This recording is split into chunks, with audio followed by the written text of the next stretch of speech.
Tentara bayaran Ukraina yang maju di wilayah Avdiivka memilih putar balik usai disambut rentetan tembakan militer Rusia. Rekamannya beredar di Telegram pada Kamis 11 Januari 2024.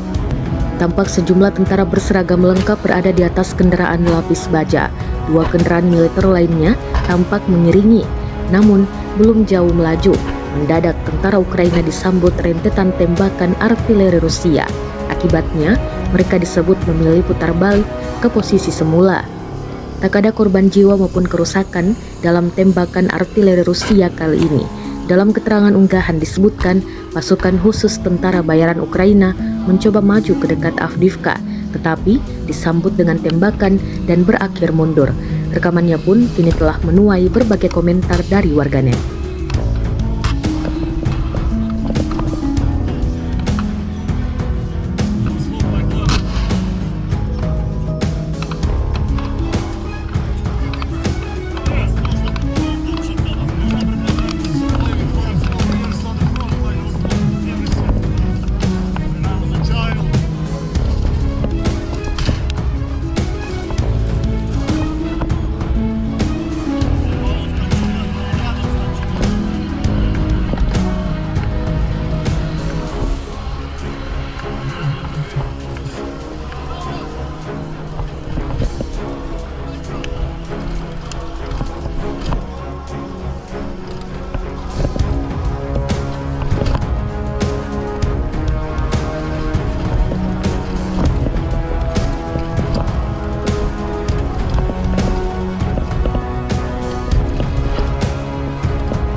Download Tribun X sekarang. Menghadirkan lokal menjadi Indonesia.